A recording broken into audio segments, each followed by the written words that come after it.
What you think you know about prehistoric women is almost certainly wrong. And I don't mean slightly wrong, I mean the version of history that shaped museum exhibits, textbooks, and probably your own mental image of a cave woman is built on a foundation that started cracking the moment someone actually looked at the bones. Here's what this video is about. For roughly 95% of human existence, the idea of one sex naturally dominating the other simply did not exist as a social structure. No kings, no chiefs, no rigid gender hierarchy. And then something happened about 10,000 to 13,000 years ago that changed everything. By the end of this video, you're going to understand exactly what that was and why it matters so much for how we talk about gender today. I've spent a lot of time in this space debating these topics and digging into the research, and what I found genuinely surprised me. We're going to go through the primate evidence, the archaeology, the science that got deliberately ignored, and the one discovery that basically proved the whole dominant framework wrong.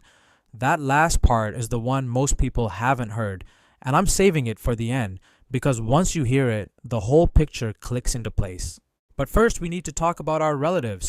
Bonobos and chimpanzees share approximately 98.7% of our DNA, which makes them equally our closest living relatives on Earth. Two species, same genetic distance from us, and they could not be more different from each other socially. Chimpanzees have strict male-dominant hierarchies where the strong dominate through force and alliance. Jane Goodall, rest in peace, documented this in detail. Alpha males maintaining power through calculated aggression and intimidation. Bonobos, on the other hand, do something similar to what Bohm documents in humans, though not as consistently. Female bonobos form coalitions, build cooperative bonds, and use those alliances to keep the males in check. High-ranking females often control key resources like food and shelter. It's a female-led, egalitarian structure. And here's the thing people always gloss over. Bonobos are actually more sexually dimorphic than humans. The males weigh about 20 to 30% more than the females. So the physical size gap is larger in bonobos than it is in us. And yet the females run the show through cooperation. So we have one close relative that's patriarchal through violence, one that's female-led through coalition, and humans sitting in the middle, less physically different between sexes than either of them. And somehow we decided male dominance is the natural human default. That's the assumption we're dismantling today, because what humans actually did in the Paleolithic was something neither chimps nor bonobos do consistently, and it has a name. Christopher Bohm proposed the theory that hunter-gatherers maintained equality through what he called reverse dominance. In a standard dominance hierarchy, like what you see in all our ape relatives, a few individuals dominate the many. In a system of reverse dominance, the many act in unison to deflate the ego of anyone who tries to dominate them. Through mechanisms still visible in surviving hunter-gatherer societies, ridicule, ostracism, and even capital punishment, early humans were able to curb any upstarts attempting to seize power. The result was what Bohm calls a reverse dominance hierarchy, where the politically united majority decisively dominated individuals who exhibited assertive, status-seeking behaviors. Let me make this concrete with a hypothetical. Take Grug. He's big, he's successful, he had a good hunt, and now he's decided the best cuts of meat belong to him. I killed it, he figures, sitting on his rock eating the prime portion while everyone else watches. The group doesn't confront him directly. Grug is a big guy, but the next morning nobody shares their food with him. He tries to join the hunting party and people suddenly have other plans. When he speaks, no one looks up. Grug is being socially erased. And here's the thing. In the Paleolithic, social isolation was functionally a death sentence. You cannot survive alone. You cannot track, hunt, process, carry, and defend by yourself. The group is your survival, full stop. So Grug either figures it out and starts sharing, or Grug is gone. Now, let's say there's a bigger, scarier version. Let's call him Hot Pepper. Hot Pepper doesn't just hoard food. Yeah, he backs it up with threats of physical violence. He tries to control who eats, who mates, where the band moves. In a chimpanzee troop, this might actually work.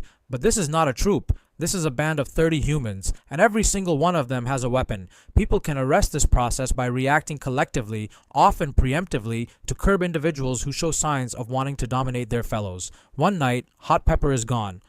Bohm documents cases of both exile and execution in the ethnographic record. It's a dark outcome, but the message it sends to the group is permanent. We will not be ruled. With the advent of agriculture and larger societies, this egalitarianism broke down, and we saw the rise of governments and hierarchies.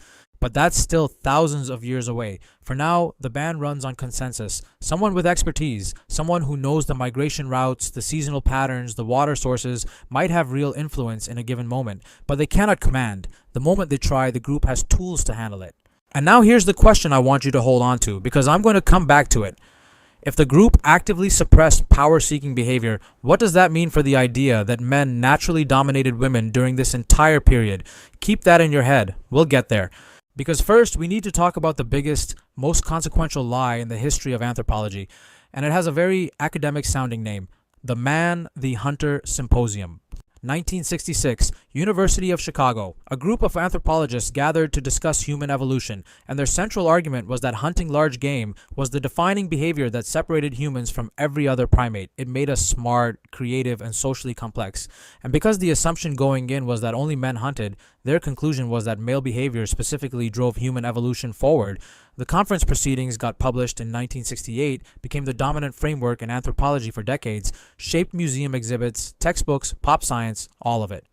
The Cavewoman with a baby on her hip, staying near camp, picking berries, that image comes directly from this framework. Here's what makes it so frustrating. They had contradicting evidence at the symposium itself. Richard B. Lee, one of the organizers, presented data showing that in contemporary foraging societies, gathered plant foods made up roughly 60 to 80% of the diet. Hunting contributed less, and they still doubled down on hunting as the master behavior of the species, leaving women's labor to be briefly mentioned as support work. Gathering was framed as simple, unskilled, almost mindless, something anyone could do with a baby on their hip.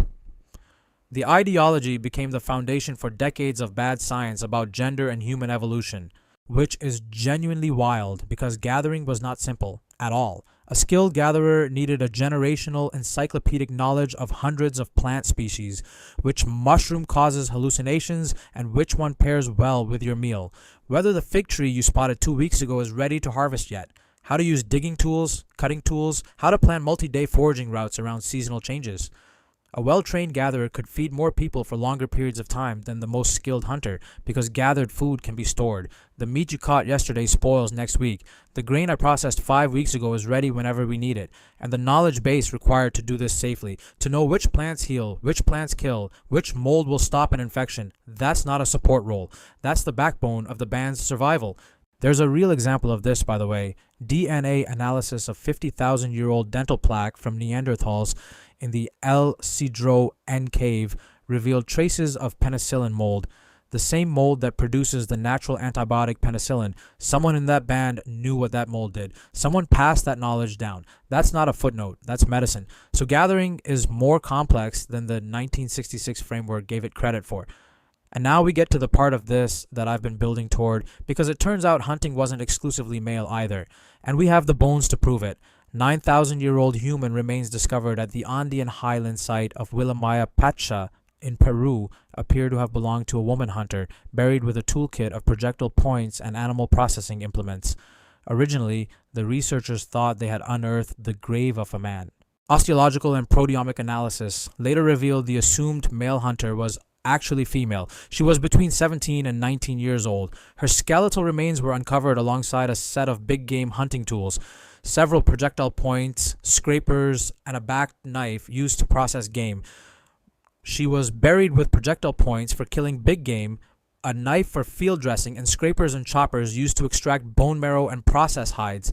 This is not a ceremonial burial. This is a working toolkit, and the follow-up research confirmed it. Researchers used lithic use wear analysis, a technique for examining microscopic wear patterns on stone tools, to identify their function, to verify that the projectile points were genuinely used for hunting, not domestic tasks or funerary decoration. Haas and his colleagues make a broader and more complex statement about the division of labor at this time in the ancient Americas, arguing that current research shows individuals of both sexes participated in hunting activities, showing a certain parity of roles. Approximately 9,000 years ago at this Andean highland site, forager communities interred female and male individuals with projectile points, suggesting that large mammal hunting may have been a gender-neutral activity. This is not a one-off anomaly. It's a data point that forced researchers to go back and look at other burial sites with fresh eyes, and they found similar patterns. The assumption that female remains buried with weapons were anomalies had been doing a lot of work. What if they weren't anomalies? What if the anomaly was the assumption? Now, let's talk about how hunting actually worked, because the image most people have is wrong. A group of large men poking a large animal with spears. That's not really it. Persistence hunting was likely one of the key strategies in early human meat acquisition. It works like this. In hot environments, a group of hunters follows prey, an antelope, say, not at full sprint but at a steady pace. The antelope runs, feels safe, stops. The humans keep walking. The antelope runs again and again. Over hours, sometimes most of a day, the animal overheats and exhausts itself because it cannot sweat the way humans can. Eventually, it simply stops, and the hunters close in. This is not a strength-based activity. It's an endurance-based, coordination-based, knowledge-based strategy. You need to know the terrain, you need to track footprints and disturbed vegetation across miles, you need to communicate and coordinate as a team, you need to read the animal's behavior and know when it's reaching its limit. None of those requirements exclude women. In fact, the research on persistence hunting specifically notes that it favors groups that can sustain pace over distance, and human females are extraordinarily capable endurance athletes. This was a team effort, and the evidence increasingly suggests the team included everyone. So here's where we are. Paleolithic humans actively suppressed anyone who tried to accumulate power. Gathering required enormous skill and fed the band more reliably than hunting. Hunting itself was likely a group activity that both sexes participated in. The entire Man the Hunter framework was built on an assumption that was contradicted by the evidence, even at the time it was made. So why did things change? This is the part most people skip over, and it's actually the most important part of the conversation. Because understanding why patriarchy emerged tells you something crucial about whether it's natural. With the advent of agriculture and larger societies, this egalitarianism broke down, and we saw the rise of governments and hierarchies that seek to keep people in line through rules, regulations, and hierarchical power rankings. There are a few competing theories about exactly how this happened, and they're not mutually exclusive. The first is the plow hypothesis. When agriculture shifted from hand cultivation to plow-based farming, upper body strength became a genuine economic advantage for the first time. Men, on average, have more upper body strength. So men became the primary agricultural laborers, and with that came control over the land, the food supply, and the household. A second theory, influenced heavily by Engels, focuses on property and paternity. Once you have stored surplus in grain, livestock, land, you have something worth inheriting. And once inheritance matters, paternity matters. You need to know whose child is whose to pass property down. Controlling women's sexuality became a mechanism for controlling lineage and wealth. A third thread involves population density and warfare. Larger, sedentary populations competing over fixed agricultural land generated organized conflict at a scale nomadic bands never experienced. Warfare tends to elevate the social status of fighters, and fighters in most cultures have been predominantly male. And a fourth factor is caloric surplus itself. When you produce more food than you need to survive, you can support specialized roles. Priests, soldiers, administrators, and those roles historically went to men. None of these explanations require male dominance to be biological destiny. All of them require specific material conditions that simply did not exist for the vast majority of human history. And here's the piece that ties it all together, the one I promised you at the beginning. If Paleolithic women were participating in hunting, in foraging, in band-level decision-making, how did they manage childcare? Because a nursing infant is a real constraint. This is the question people always reach for when trying to argue that the division of labor was inevitable. The answer is alloparenting. While the conventional stereotype of the human family is based on the father, the hunter, mother, the nurturer model, researcher Sarah Hardy has revised this to include care and provisioning by alloparents, group members other than the genetic parents. In a hunter-gatherer society, to compensate for shortfalls, you have to have alloparents in addition to parents. That's the main reason for the paradigm shift to a cooperative breeding model where kin and other group members help rear the mother's children. Hardy marshals evidence that humans are descendants of a Pleistocene species of cooperative breeders. Cooperation became possible because we inherited high levels of mutual tolerance, perspective taking, and other pro-social impulses from ancestors with alloparental care and provisioning of young. In other words, "it takes a village" is not a modern metaphor. It is an accurate description of how human children have been raised for most of our existence as a species. Grandmothers, aunts, older siblings, non-related band members, child rearing was distributed across the group. Nomadic hunter-gatherer mothers would have confronted dilemmas like those working mothers face today. except that given high rates of child mortality in the Pleistocene, few mothers without alloparental assistance managed to rear their children successfully. The nuclear family, one mother, one father, isolated household, is not the ancient human default. It's a relatively recent invention, and it arrived alongside agriculture, property ownership, and all the structural conditions that created patriarchy in the first place. So here's where we land. For roughly 95% of human existence, Paleolithic bands actively prevented any single person from accumulating power. Gathering was skilled, essential, and not gendered as lesser.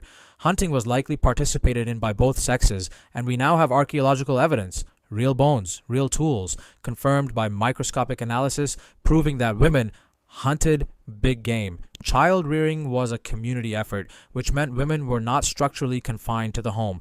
And the hierarchies we associate with natural human behavior, chiefs, kings, rigid gender roles, male dominance, didn't emerge until the conditions of agriculture made them possible and useful to those in power. That's not a small reframe. That's the whole story flipped. If you've been told that male dominance is just the way humans are wired, that it's ancient, inevitable, written into our biology, the evidence says otherwise. What's ancient is cooperation. What's ancient is consensus. What's ancient is a group of people collectively refusing to be ruled by the loudest or the strongest among them. Patriarchy isn't a feature of human nature. It's a feature of a particular set of historical conditions, and conditions can change. If this made you think, drop a comment.